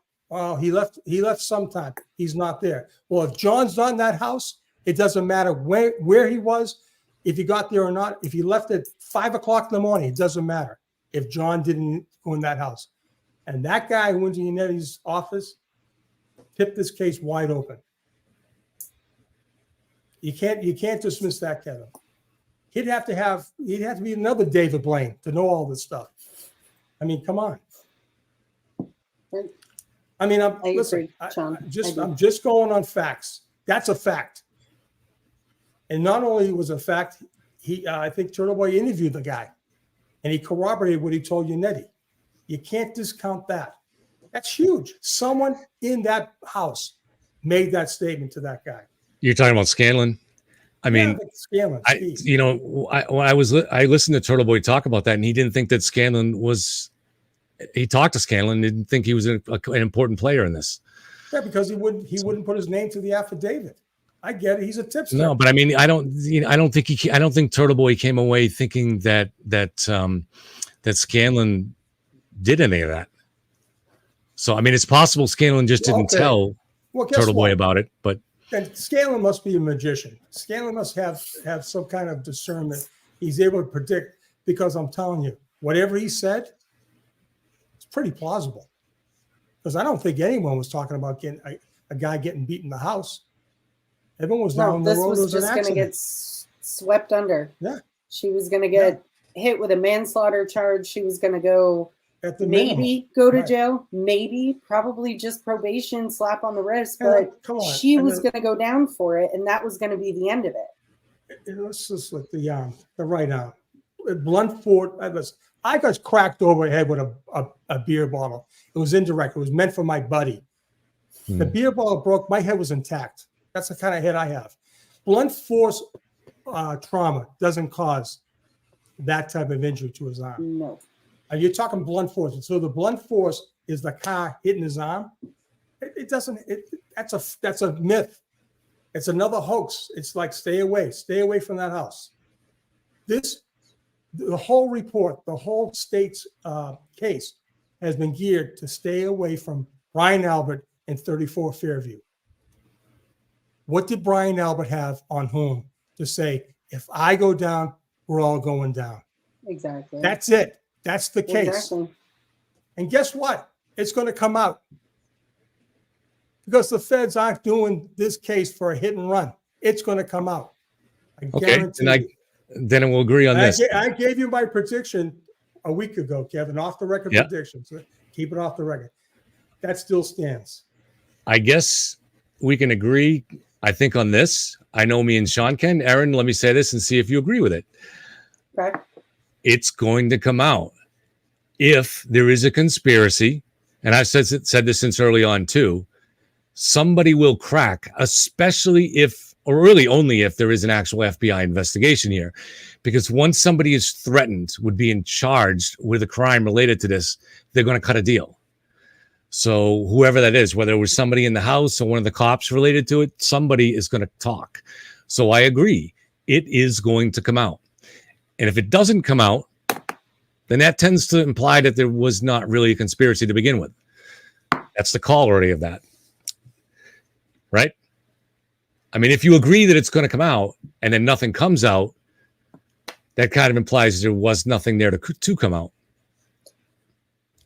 My 2 cents is that I would hope that something would come out. I would hope that one of these people has enough of a conscience to say, okay, or not even a conscience, enough self-serving, self-preservation instinct to say, well, I don't want to go down for this, so I'm just going to let the people who actually did it go down for it. I would hope that I have too much faith in humanity, which is fucking ironic, but I have too much faith in humanity to think that not one of these people would at least give half a shit that this is going too far. And if they think for a second that their role or the role of family members or friends is going to come out and they're going to have to face the music for this, I would hope that someone would at least just say, okay, it's gone far enough. Here's what happened. And I think the main thing is if the FBI is investigating it and they're actually going to bring someone in and say, look, if you don't cooperate, you're going to be charged. They're going to cut a deal. Right. And Kevin, also, as you all remember, the state grand jury had these witnesses testify in the grand jury, right? Mm-hmm. Brian Albert testified. Jen McCabe testified, right? I'm not sure about Colin, but anyways, you think they testified in the federal grand jury? Or do you think they took the fifth? If they're involved in a crime, they took the fifth. Yet they testified in the state. This is the difference, right? So we know Jen McCabe got a subpoena. We know Colin. Okay, I kind of think they all got subpoenaed, but let's just go with the two we know. All right, why them two? Doesn't make sense. Why only them? So let's face it. You gotta assume that either Higgins definitely got a subpoena, other people got subpoenas. I would imagine Scanlon had to get it. As a matter of fact, Scanlon should have been immunized to get his testimony. That's a great tool to use. Absolutely. Someone told you, give it up. The grand jury lasts 18 months. 18 months. You don't give it up, you go to jail for contempt. It's the greatest tool ever in the grand jury. Mm-hmm. Yeah. I would, well, okay, what could the feds be investigating? I would call Jen McCabe in and Colin Albert. Let's keep it there. And I don't think Kevin Reddington allowed her to testify. If she did cooperate, he doesn't represent cooperators. But my guess is she probably took the fifth, as probably did Colin. Do you think cooperating? Do you think, given the connections that the DA Morrissey must have, right, at fairly good connections in the system, if there's a federal investigation related to this case, do you think he would have caught wind of it? The DA? Yeah, Morrissey. The DA, Morrissey. Right, Morrissey. Not the Of the federal grand jury? No, he's the county DA. No, I understand that, but yeah. Caught wind of what? If he caught wind of the federal grand jury or the FBI investigation into a cover-up here, do you think he would have caught wind of it? Well, if he didn't catch wind of it by the time Turtle Boy announced to the world that Kevin Reddington gave it up, he definitely knew then. Yeah. So the respected attorney gave it up. Do you think he still has that odd press conference that he did Friday? If he knew that this whole thing was about to blow up? Listen, I have no idea what the purpose of that conference was. God knows, I have no idea. Probably the wrong time, wrong place for that conference. Yeah. I don't know. It just seems to me, I don't know. I mean, because I'm not, I don't work for the court system, but even just looking at, say, Judge Canone or Lally, if these guys were getting sense that there was a cover-up that was being investigated, it might change some of their behavior. So, for instance, maybe Canone would have gone forward with the evidentiary hearing, looking for a way out of this. Is that? I'm just exploring the idea. That's all. I don't really know.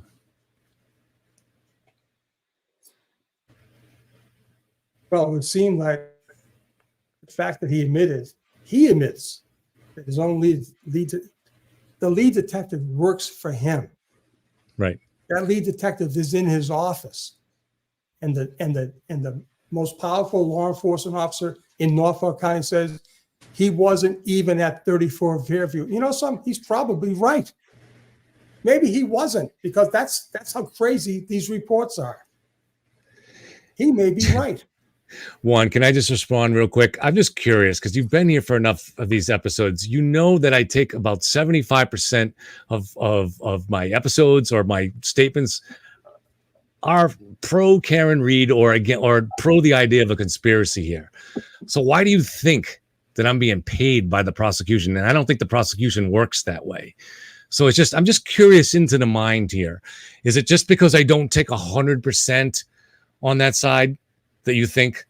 I don't get that way of thinking. To me, I want to know all the angles and all the sides, and that's just how I think, So, but when you don't hear that, you think that, oh wow, that somebody is on the other side. I don't really understand that way of thinking, but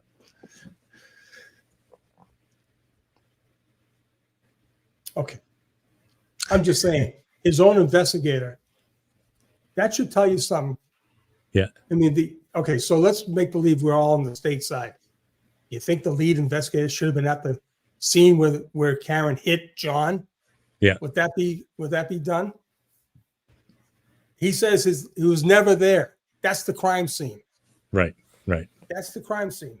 So he may be right, because lies. Then I can't. If he was never there. But I can't find a report that he writes that says he was there and at what time. Yeah. I can't. I see other people writing it.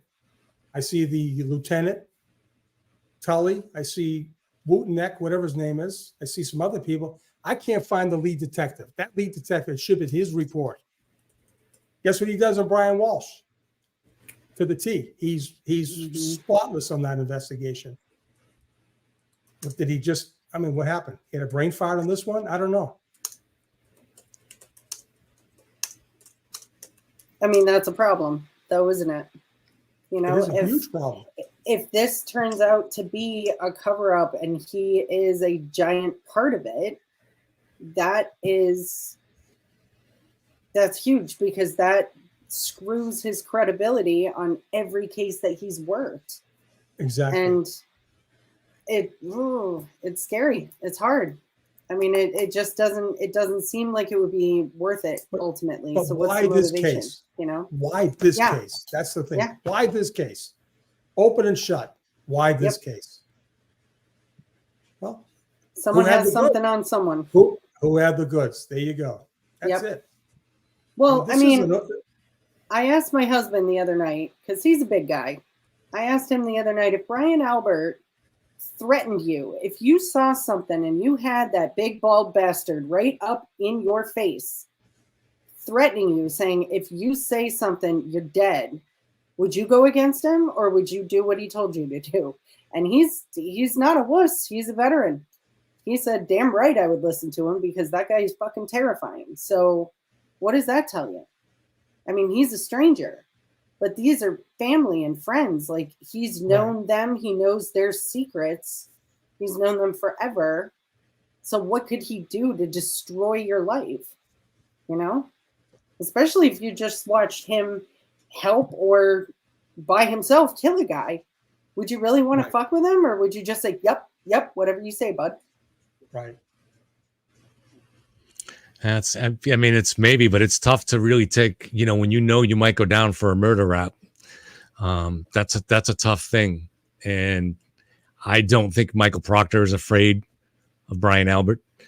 And, so, I mean, to me, the only way it would make sense for there to be and me and Sean have talked about this before, for there to be a conspiracy here to get Michael Proctor to play ball, is if someone had the power to destroy Michael Proctor. And I don't see any scenario that Brian Albert has that. So if someone had, for instance, let's say Michael Proctor was compromised in some other way from some other case, there was dirt on him. And I'm not at all implying that there is, but I'm saying if you have something like that, that gives you the power to destroy somebody.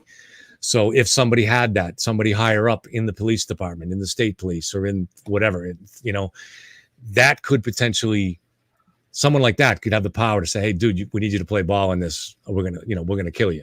We're going to destroy you. Not kill you literally, but we're going to destroy you.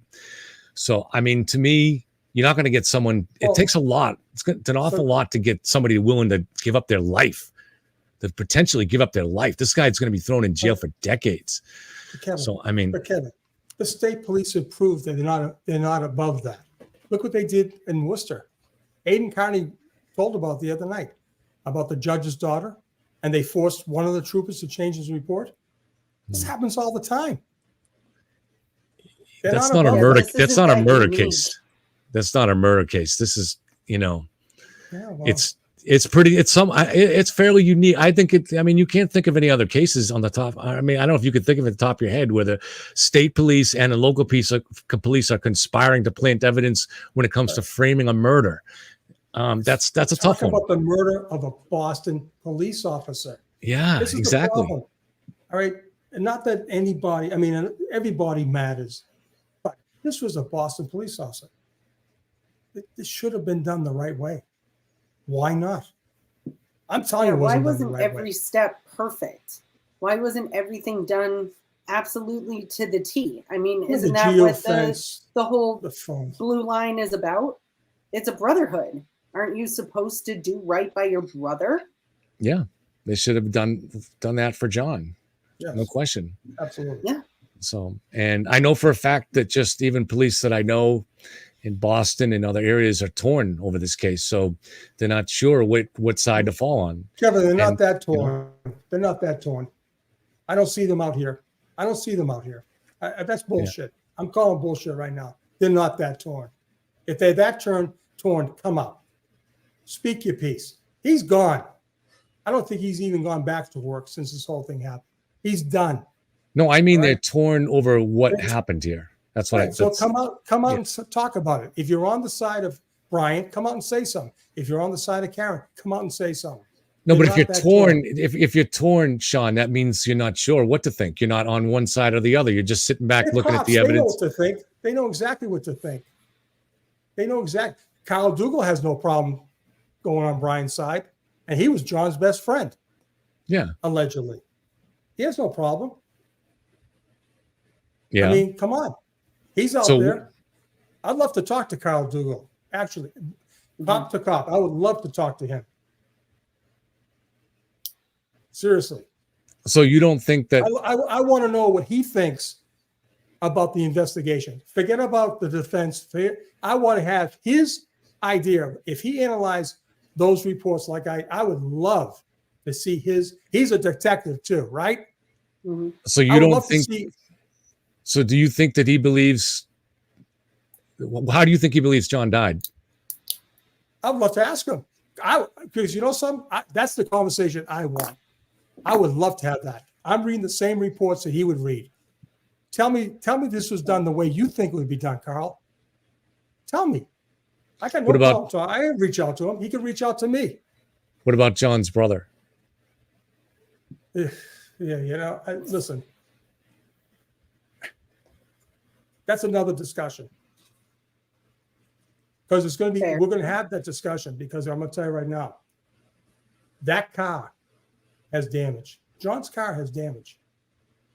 And the cop said why there was has no that damage. not? Why has that not come out? Why is that not a thing that's No, the happened? cop said, the state police said there's no damage. To John's Chevy Right. that was I parked can in tell the you right driveway. now, right, 6,000 pounds goes into 4,500 pounds. You see the video, the car moves. There's going to be Yes. something. Right. Cops, state police say there's no damage. They have to say where's there's John's no car? damage. Where's his car? Who knows? Who knows? Who knows? It's I mean, not it was out. just sitting there in the driveway. They could have photographed it. Then that's it. They could have had the Ring video watching that. A whole lot of coulda, woulda, shoulda, and they just fucking didn't. And that's That's what it. gets to me. That's what It's gets terrible. me. Yeah, and that's why you're justified in protesting, because no matter what, the police, the authorities, the DA's office has acted terribly here, and they can't be trusted. And that's why no matter what the truth turns out to be, people are justified in being angry and protesting. There's no question that's one thing that everybody should be able to agree on here. The investigation was incredibly shoddy. There's no It question. makes no sense. It makes no sense. There are known protocols that every investigation, listen, I know there's a problem with the snow and the whole 9 yards, but guess what? You had a Boston cop out there, right? There's known protocols that were definitely deviated from. Yeah. Unlike Carl Dougal, he runs investigations. He's a detective. I would love to see his analysis of what the cops and the state police did that day. Love to hear it. He's so convinced that Karen did this. I want you to be a cop now, Carl, and analyze the reports that I have for the past 8 months, 5 months, whatever the hell it's been, since April. Analyze those reports. Just don't stand out the steps and say, oh, you said it 5 times, 3 times. That's his thing? He's a detective? Are you serious? Yeah, that's he calls what they himself have. a friggin' detective, and he's telling me, so you said it. That makes it right? No, Carl, analyze the crime scene investigation. Analyze the steps that you, Carl, take on every day. You investigate burglaries, you investigate car thefts. Tell me how you would do it. Tell me if you would do it the same way that the Canton cops and state police for your buddy John. Tell me, would you do the same thing, Carl, for your buddy John? That's bullshit. I'm calling bullshit right now. And I want to talk to him. Yep. I do. I want to talk to him. I want to say, prove to me, Carl, you think this is above the board. You know, Brian. You're just What do lucky you he think didn't punch happened? you out, Carl. Yeah.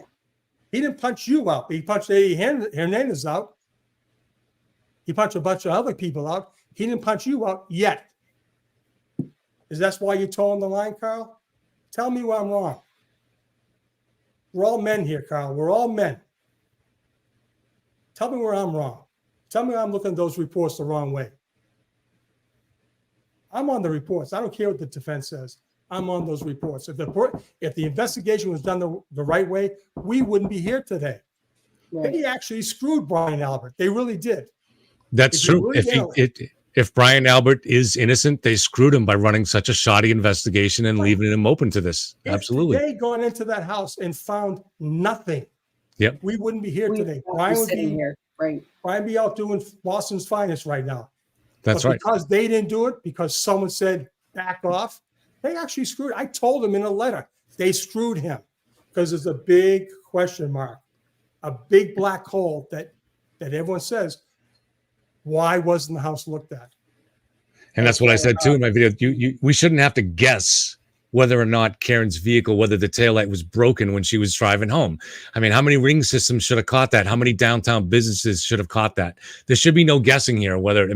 There's no excuse. There's no excuse for it. So, I mean, it was a terrible investigation. And that's why we're here. That's why there's so much wiggle room. There's so much wiggle room for this thing to go completely south. And you know something? she's never going to get convicted. That's the game plan. How could they prove intent with second-degree murder? How can they prove it? They can't. They see the car backing up at 508. Clearly, the things weren't going off, the sounds, whatever, or they were. It didn't stop the car. It hit John's vehicle. Right. We see the car, the tire jut forward and back. And for the state police says there's no damage. Bullshit. As a matter of fact, the guy that did the analysis, where you see that the tire track closest to John's car ends, there's another from where that tire would have ended. There's 40 inches that goes from that tire to the back of the bumper. 40 inches. That would make the damage somewhere between his left taillight and where the hatchback is. There'd be damage there for the side of the taillight to get cracked. That's where where's it got the cracked. Scratches on the car? Yeah, it If didn't those get scratches can supposedly do that to someone's arm, what did they do to his car? Yeah. So we have a big question here now, right? Our eyes see the damage. I see the car hitting her car hitting John's car. Right. Now we got sworn police officers saying, no, there's no damage. Someone's not right here. Right. Someone's not right. Maybe someone's going to come forward. Maybe someone will come forward. So you're saying, Sean, are you saying that John O'Keefe's car was repaired after that accident? Well, if the cops said there was no damage, it had to get repaired. So, I mean, so this is again where I say it's difficult here to just buy into the conspiracy without questions.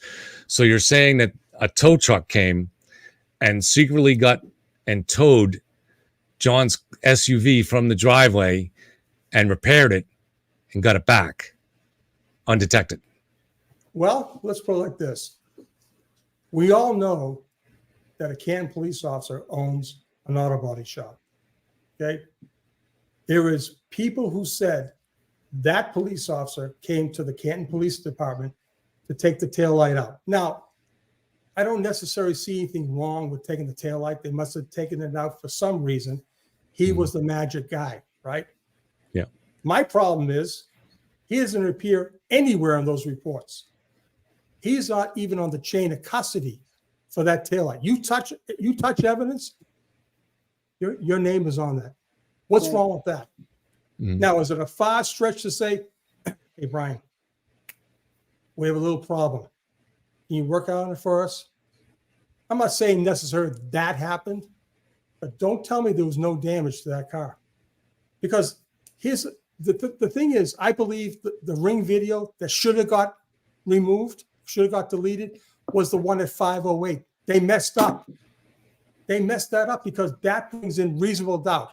You can't look at that video and say, well, Jesus, she clearly hit something. The car moved. It's certainly possible, Sean, but that's why I'm trying to say is this, the more complicated this needs to be. So now we're requiring somebody is bringing in a tow truck and bringing it out and fixing I'm not John's saying it's a car. tow truck. The car was movable. The car's movable. All right. So somebody came in and drove it out and it was undetected. And, I mean, the ring camera's not there. That's what I'm trying to say. Right. But the family was still there and stuff like that. So, I mean, someone all of a sudden notices the truck, someone's driving out of the driveway with the truck. So, I mean, I'm not saying it's impossible. I'm just saying the more complicated this has to get to be, the more we should say, okay, wait a minute, maybe not, maybe not. That's, you know what I'm saying? That's all. I'd like to have a discussion with Carl Dougal about that one. Let's talk about that one, Carl. You saw the video. You're a detective, Boston police detective, respected. Do you think there's damage on that car, Carl? Yet state troopers are saying there's no damage. You can't have it both ways. Well, I can tell you last year, I backed into a truck in the driveway. It was a large pickup truck, and it left a good-sized dent in the bumper of the pickup truck. And in the SUV I was driving, not a scratch. I mean, it's just sometimes it works that way. You hit it at a certain angle. Sir Isaac Newton said it the best. An object in motion tends to stay in motion.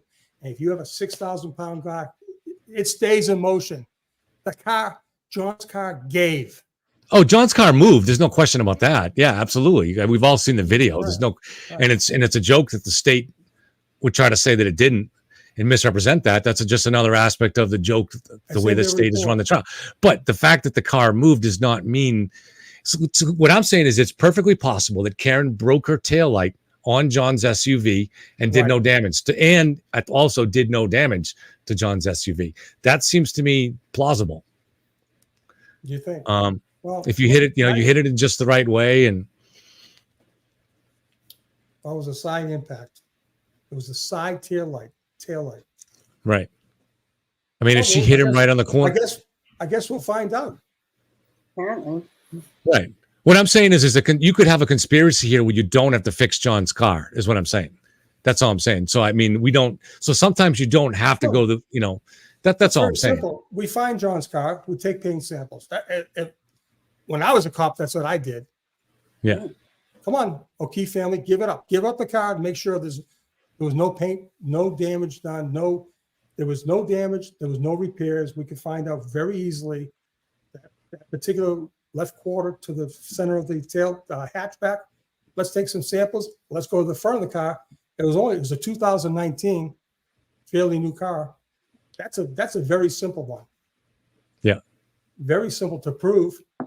Wouldn't take long to find it. I'm not the guy. I'm not that guy, but I tell you right now, that's what should be done. Kevin Colby said that the injuries do not line up, and I 100% agree. And that's been the biggest problem for me in this case since the beginning, is that I cannot imagine how John gets injured on the back of his head without getting any injuries on. I've said it 1,000 times on the show that nothing makes sense to me how he could get that very serious wound, fatal wound on the back of his head, and gets nothing on his back, or his shoulders. It doesn't make sense to me. I came up with a possible theory on it, but even then, it doesn't really make sense to me. So, that's where I am. I've just been stuck in this case that things don't add up. And, that's where I still am. The conspiracy seems highly improbable to me, but yet again, John's injuries don't make sense. And yes, there's many strange things in the case. There's enough in the reports. If you look at it, you look at things in the reports and you think you're a logically minded person. That's where the problem is. It's in the reports. Yeah. It's all there. You can't change those writings. Yeah, I read all the stuff that's been available. I'm a document hound, so I love to see and I'll go over them multiple times too.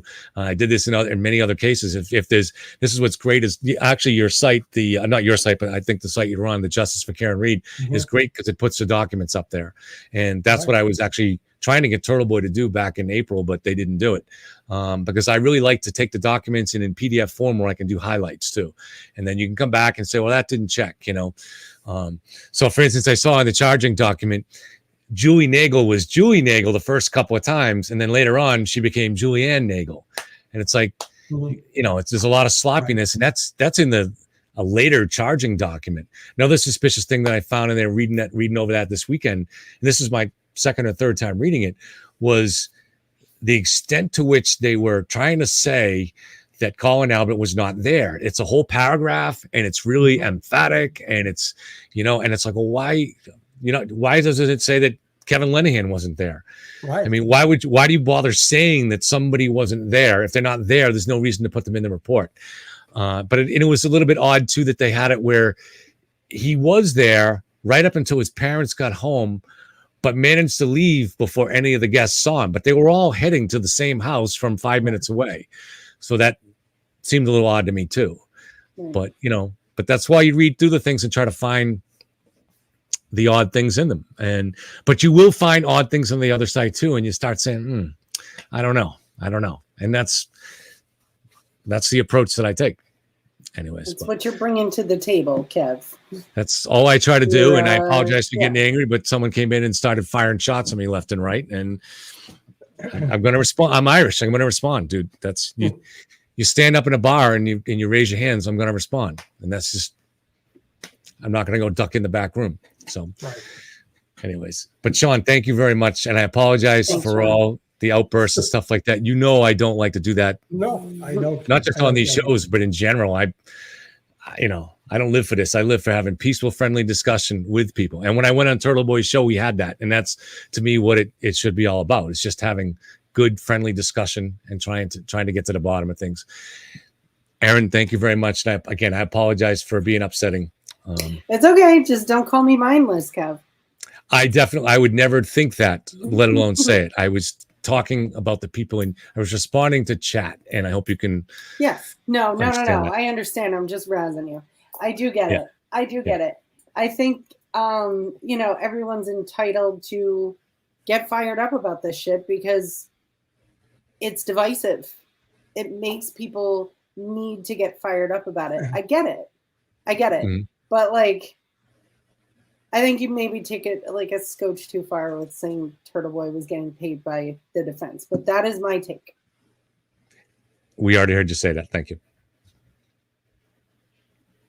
Okay. Anything else, guys? No, Kev. Thanks for having me on.